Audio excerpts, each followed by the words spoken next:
Bonjour à tous et merci de suivre l'édition de la mi-journée sur RTI 2. Au sommaire de l'actualité, dans notre rubrique du jour, le carton vert, nous irons à la découverte du nouveau visage de la rue Nangui à Brogua, dans la commune d'Adjamé, une rue autrefois peu fréquentable.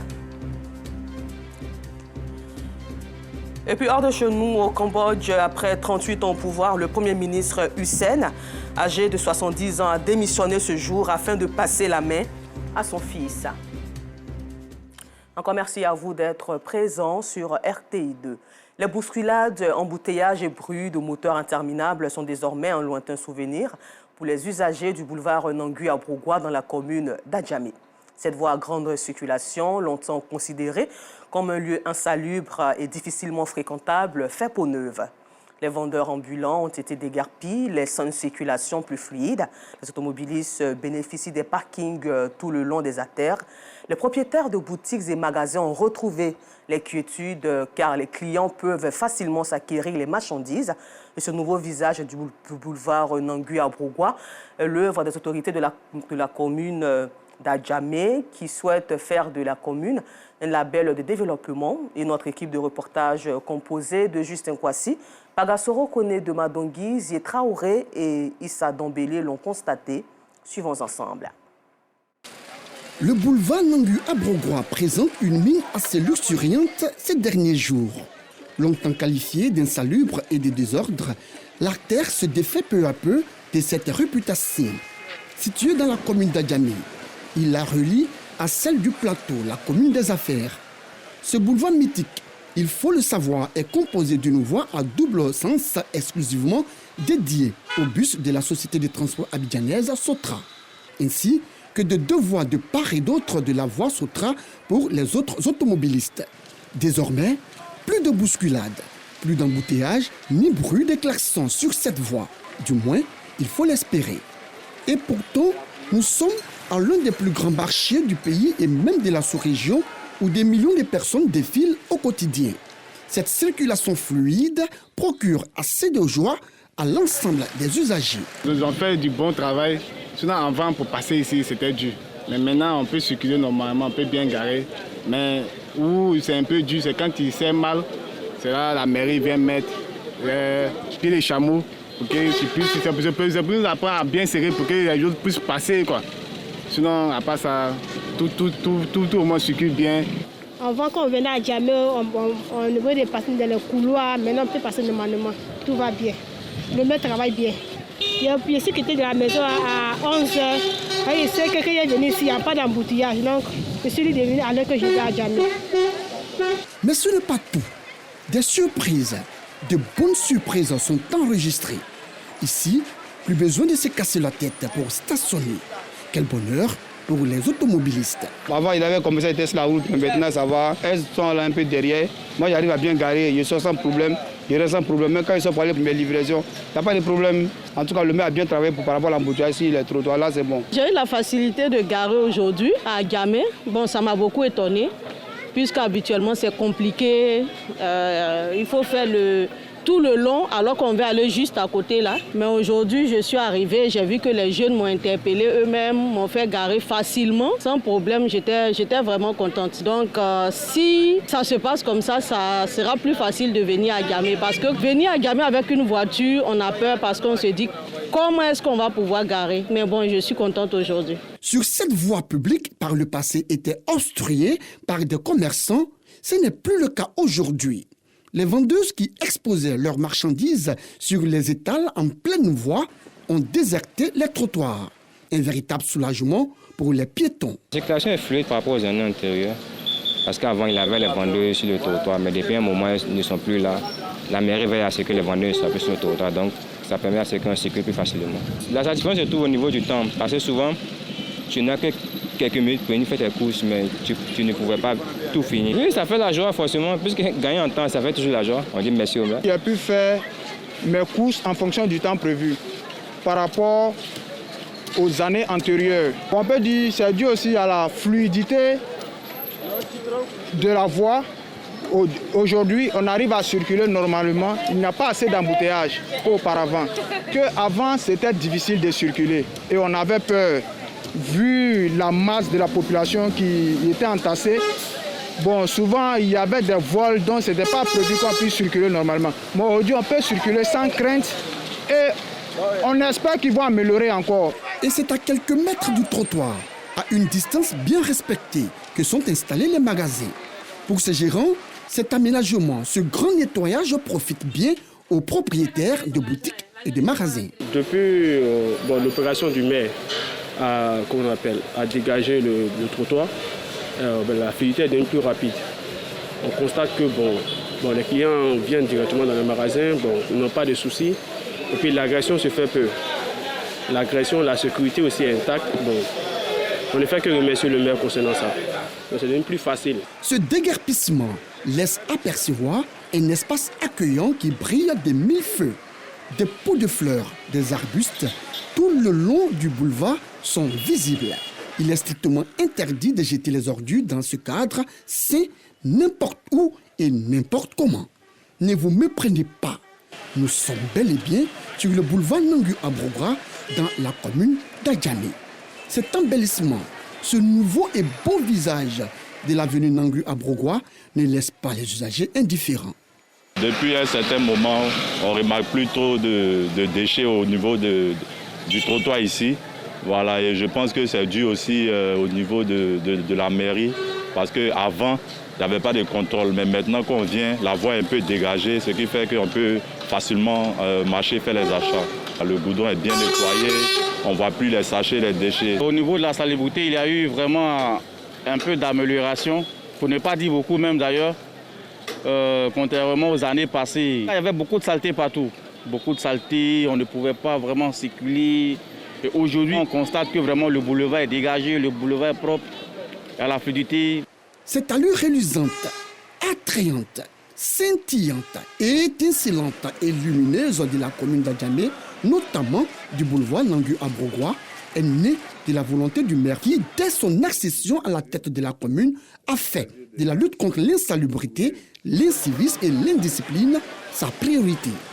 C'est un travail d'envergure que nous avons engagé. Pour rendre un boulevard fluide, il faut mener plusieurs actions. Il y a les actions de salubrité, les actions de fluidité, même les actions de sécurité. Vous constatez, ce boulevard aujourd'hui, par rapport au passé, est un boulevard qui est sécurisé. Pour mener à bien ce travail fastidieux, le maire a dû déployer une main-d'œuvre assez importante, disponible et disposée.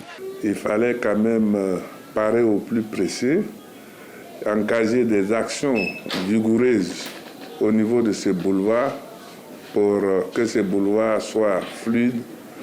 Et nous avons travaillé de jour comme de nuit pendant près de 6 mois. Nous avons engagé 350 jeunes que nous avons formés à cet effet.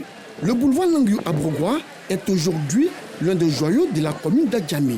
Une fierté pour les riverains, les automobilistes et les visiteurs.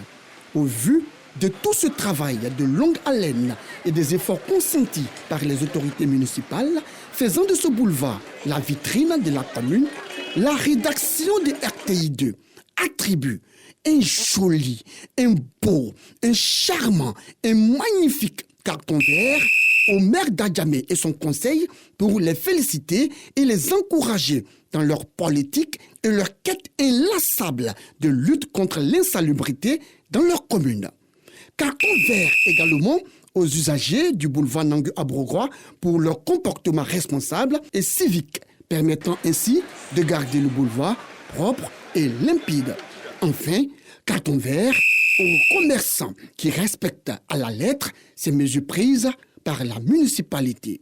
Faire de la commune d'Adjamé un label, telle est la volonté du premier magistrat de la commune, Farikou Soumaoro.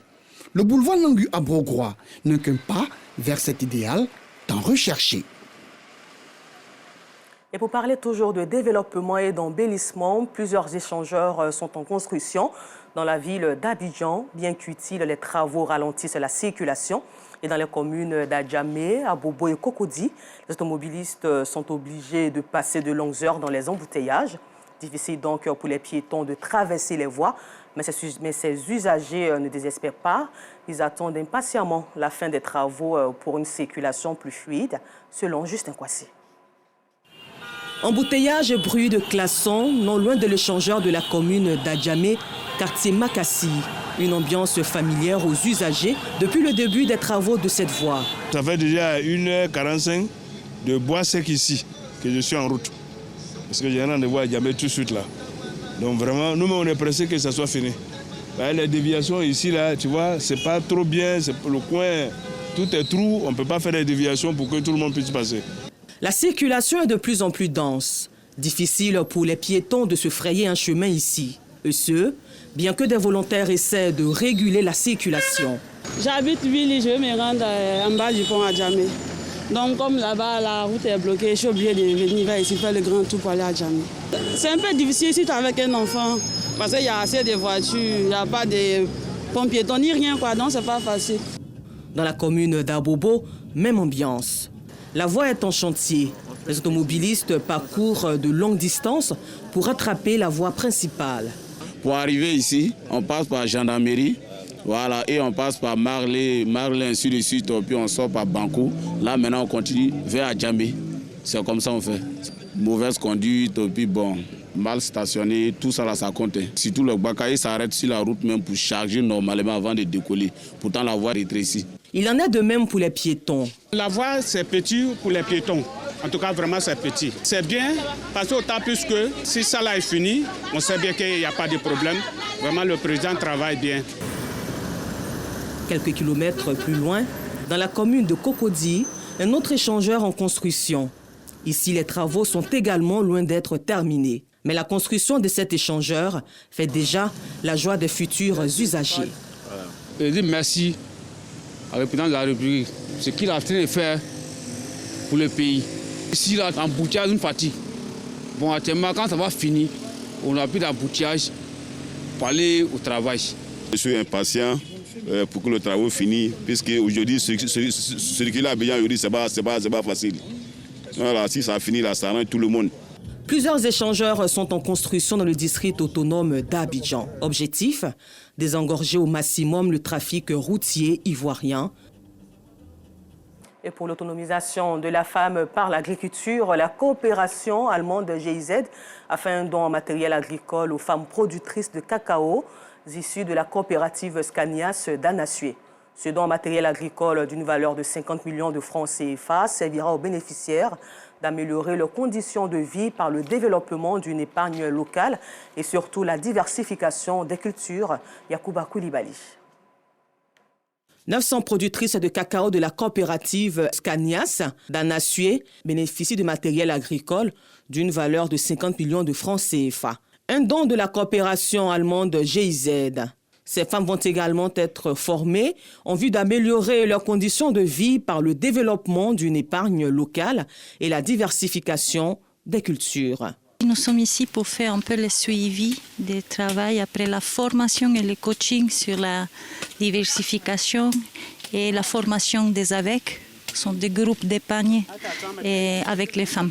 On veut aussi regarder si ça c'est vraiment une différence pour arriver à un meilleur revenu à niveau des ménages. Un geste encouragé par des bénéficiaires. On dit merci à nos donateurs et ceux qui nous soutiennent. J'ai pu faire mon commerce, j'ai pris des crédits et ça m'a aidé.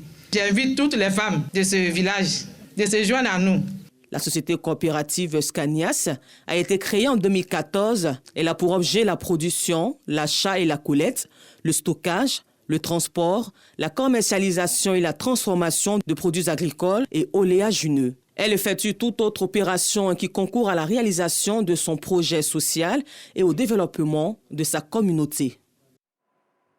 Et puis au Niger, sachez que le président...